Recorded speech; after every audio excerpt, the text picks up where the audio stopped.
Assalamualaikum warahmatullahi wabarakatuh. Perkenalkan, kami dari kelompok 5 yang beranggotakan ada Ayu Fitriani, Clara Cordelia Leono, Hayatunupus, Renaldi Aliwardi, dan Risnawati. Di sini kami akan membuat video pembelajaran tentang data panel. Mungkin teman-teman udah pada tahu nih, apa sih itu data panel? Oke, kita langsung saja. Data panel merupakan data hasil observasi yang menggabungkan antara data cross-section dan time series. Data time series biasanya meliputi satu objek, tetapi juga meliputi beberapa periode, yaitu harian, bulanan, kuartalan, atau bahkan sampai dengan tahunan. Data cross-section terdiri atas beberapa atau banyak objek, sering disebut responden dalam beberapa jenis data, seperti laba, biaya iklan, laba ditahan, dan tingkat investasi, dalam suatu periode waktu tertentu. Adapun model regresi data panel dapat dilihat sebagai berikut. Oke. Di dalam model regresi data panel terdapat 3 cara, yaitu ada CEM, PEM, dan REM, yang mana CEM ini adalah model Common Apex atau metode estimasi paling dasar dalam regresi data panel, di mana tetap menggunakan prinsip ordinary, least square atau kuadrat terkecil. Sedangkan Fixed Apex model merupakan salah satu model dalam regresi data panel yang dalam proses estimasinya akan menghasilkan intercept yang bervariasi antar individu. Sedangkan Random Apex merupakan pendekatan untuk mengestimasi data panel yang residual memiliki kemungkinan saling berhubungan antar waktu dan individu. Oke, kita akan lebih dalam lagi nih pemilihan model terbaik, apakah CEM versus PEM dan versus REM. Oke, dalam tahapan pemilihan model yang paling tepat di antara CEM, PEM, dan REM terdapat 3 model untuk menguji hal tersebut. Yang pertama ada uji Chow, uji Hausman, dan uji Bruns-Pagan-Lagrange multiplier. Oke, uji Chow dilakukan untuk menentukan apakah model Common Apex lebih baik digunakan daripada model Fixed Apex. Sedangkan uji Hausman dilakukan untuk menentukan apakah model Common Apex lebih baik digunakan daripada model Fixed Apex. Dan uji Bruns-Pagan-Lagrange multiplier ini juga digunakan untuk menentukan apakah model Random Apex lebih baik digunakan daripada model Common Apex. Jadi dengan uji ini kita akan mengetahui nih yang mana sih yang paling terbaik untuk menggunakan data kita. Di dalam uji asumsi klasik harus ada normalitas, non-multikoliniaritas, non-heteroskedastisitas, dan non-autokorelasi. Sedangkan di data kami menggunakan dari tahun 2017 sampai dengan 2021 dari 13 kabupaten atau kota di Provinsi Kalimantan Selatan. Oke, langsung saja kita masuk ke tutorial menggunakan EPUS 12. Di sini kita ketik file, kemudian kita klik new. Setelah itu kita klik work file. Setelah itu di sini kita ubah menjadi balance panel. Kemudian panel specification kita tetap annual dengan start date untuk data kami sendiri itu dari 2017 sampai dengan 2021. Ini tergantung dari data kalian. Kemudian number of cross sectionnya itu ada 13 karena kami sendiri mengambil 13 kabupaten di Kalimantan Selatan. Kemudian kita klik OK. Nah, setelah kita klik OK, di sini untuk menambahkan variabel kita klik object, kemudian kita klik lagi new object. Setelah itu kita pilih di sini yaitu series dengan name for object itu adalah Y. Kemudian kita klik OK. Nah, untuk menambahkan variabel lainnya itu kita lakukan klik kanan, kemudian kita klik copy. Setelah itu kita paste kembali untuk melakukan tambah variabel. Di sini kita ubah menjadi X1. Kemudian kita klik OK. Kemudian lakukan hal ini secara berulang tergantung dengan data kalian berapa variabelnya. Di sini kami ubah lagi menjadi X2, kemudian kami klik OK kembali. Nah, selanjutnya kita akan memasukkan data dari Excel, yaitu kita blok berurutan dari Y, dari X1 dan X2 secara berurutan. Kemudian kita klik kanan, kita klik open, kemudian kita pilih as group. Setelah itu kita buka di sini, kita buka data Excel terlebih dahulu. Kemudian kita copy semua data yang ada di Excel, kembali lagi ke EPUS. Dan di sini kita klik edit, setelah itu kita copy paste. Kita lakukan cek terlebih dahulu apakah data kita ini benar terinput agar tidak terjadi kesalahan. Lalu kemudian kita close. Kemudian kita klik yes. Tahap selanjutnya kita lakukan pemilihan model, yaitu dengan menggunakan yang pertama, menggunakan uji cow. Blok terlebih dahulu Y sampai dengan X1 dan X2. Kemudian kita klik kanan, kita klik open. Kemudian kita klik add equation. Nah, kita ubah dulu C pindah ke depan X1. Nah, setelah itu kita pilih panel option, kita klik cross sectionnya yaitu fix, kemudian kita klik OK. Setelah itu akan muncul seperti ini. Untuk melihat uji cow, kita lihat di view, kemudian kita klik fix random effect testing, kemudian kita klik redundant fix effect. Data di sini adalah data hasil uji cow. Kan terlebih dahulu ke Word. Nilai probabilitanya yaitu 0,000, yaitu kurang dari 0,05. Maka model yang terpilih adalah model FEM. Selanjutnya yang kita lakukan di sini adalah kembali lagi ke Fuse untuk melakukan uji Houseman estimate. Kemudian di sini kita pilih panel option, kemudian kita ubah pixels menjadi random. Kemudian kita klik OK. Kemudian kita klik view untuk melihat hasil dari uji Houseman. Kita klik fix random effects testing. Kemudian kita pilih Houseman test, dan ini adalah hasil uji Houseman-nya. Kita salin ke Word kembali. Ini kita lihat nilai probabilitanya itu 0,772 lebih dari 0,05. Maka yang terpilih model dari uji Houseman adalah RLM. Nah, oke, selanjutnya kita akan menguji uji LM. Kita kembali ke EPUS terlebih dahulu, klik estimate, kemudian kita pilih panel option, kemudian random kita ganti menjadi none.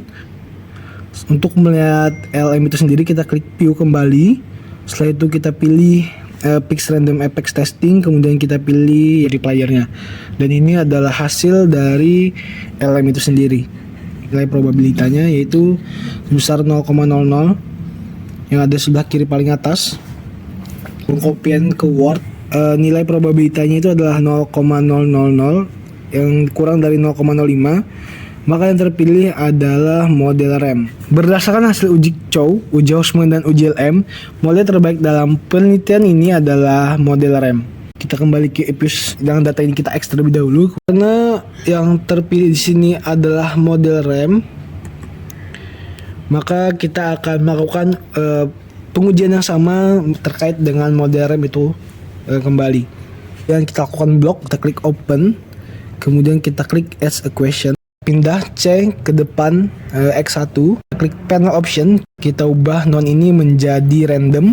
Di dalam melakukan uji asumsi klasik, hal yang pertama kita lakukan adalah menguji multikolinaritas, yang mana hal ini kita lihat dari data sebelumnya. Kemudian langkah-langkahnya seperti ini. Kita klik quick, kita pilih growth statistic, kemudian di sini kita pilih correlation. Ini kita hapus Y-nya dan klik OK. Maka akan keluar hasil seperti ini. Kemudian kita press dan kita blok di sini, copy ke Word. Nah, di sini kita lihat koefisien korelasi 1 dan X2 yaitu sebesar 0,533 dan seterusnya. Hal ini tentu kurang dari 0,85. Maka dapat disimpulkan bahwa hal ini terbebas dari multikolinaritas atau lolos dari uji multikolinaritas itu sendiri. Kemudian selanjutnya kita akan melakukan uji asumsi klasik yang kedua, yaitu uji heteroskedastisitas. Nah, ini akan berkesinambungan dengan hal yang tadi. Ke EPUS kembali. Selanjutnya kita melakukan uji heteroskedastisitas. Kita dilihat terlebih dahulu. Klik view di sini, kemudian kita pilih actual picked residual dengan yaitu residual graph. Dan maka akan muncul grafik seperti ini. Kita copy kembali ke Word, dan di sini dapat kita lihat dari grafik residual yang berwarna biru ini dapat terlihat tidak melewati batas 500 dan negatif 500. Artinya varian residual sama. Oleh karena itu tidak terjadi gejala heteroskedastisitas atau lolos uji dari asumsi klasik itu sendiri. Selanjutnya kita akan melakukan persamaan regresi data panel. Kemudian ke EPUS kembali. Di Di sini kita pilih estimate, kemudian akan muncul seperti ini. Kemudian kita klik panel option, kemudian langsung kita klik OK saja. Dan di sini kita klik view. Kemudian kita pilih representation, dan ini adalah persamaan. Dan ini kita copy kembali dan kita salin ke Word. Adapun penjelasannya dapat kalian lihat sebagai berikut ini. Selanjutnya kita akan melakukan uji hipotesis, yang dimana uji hipotesis yang pertama kita akan melakukan hasil uji T. Selanjutnya kita akan membuka IPUS kembali, kemudian kita klik view, kemudian kita pilih estimation. Nah, tabel yang kita blok ini adalah tabel hasil uji T, kemudian kita salin. Pemberitahuan saja bahwasanya di tabel tersebut terdapat hasil uji T dan uji F. Jadi tabel tersebut langsung menghasilkan dua hasil uji di tabel yang sama. Oke, ini ada penjelasan mengenai tabel tersebut, kalian bisa sesuaikan saja dengan data kalian. Dan untuk menghitung T-tabel, kita lihat di sini dengan rumus ini hasil yang didapatkan yaitu sebesar 2,00 sekian. Dan di sini teman-teman juga perlu menghitung dengan rumus yang sama ya.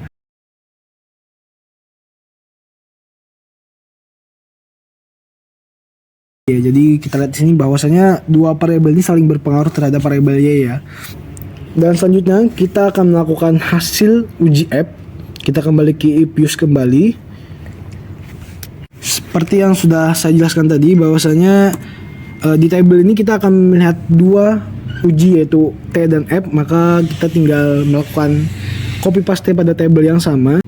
Di sini kita lihat nilai F hitung sebesar ini kita ambil dari F statistik yaitu sebesar 5,2631 sekian besar dari F table, yaitu nantinya kita akan ambil di Word, di Excel yang sebelumnya tadi. Di sini kita lihat cara perhitungannya dari data yang ini dan dihasilkanlah sebesar 3,1588, sekian. Nilai F hitung sebesar 5,26 sekian lebih besar dari F table yaitu sebesar 3,15 sekian. Dan nilai signifikan yaitu kita ambil dari probability F statistik dengan 0,000 sekian tentu lebih kecil dari 0,05. Maka di sini H0 ditolak dan HA diterima. Artinya yang dimana variabel X1 dan X2 berpengaruh terhadap variabel Y. Setiap variabel di sini mempengaruhi variabel Y, yaitu variabel X1 mempengaruhi variabel Y, kemudian juga variabel X2 juga berpengaruh terhadap variabel Y, dan keduanya juga memiliki pengaruh terhadap variabel Y. Jadi di sini saling berketerkaitan ya teman-teman ya. Di sini kita akan melakukan uji koefisiensi determinasi R kuadrat di mana hasil uji kita copy di sini. Kemudian kita sesuaikan dengan data kita yaitu nilai adjust R square sebesar 0, sekian. Kemudian juga persentasenya juga sama dengan adjust R squared. Dan nilai koefisiensi determinasi tersebut menunjukkan bahwa variabel independen yang terdiri dari X1 dan X2 mempengaruhi variabel Y sebesar 11,75062%. Sedangkan sisanya yaitu 88,24 sekian dipengaruhi oleh variabel lain yang tidak dimasukkan dalam model penelitian ini. Oke, mungkin itu saja kawan-kawan yang dapat kami sampaikan di sini. Mohon maaf jika terjadi banyak kesalahan. Wassalamualaikum warahmatullahi wabarakatuh.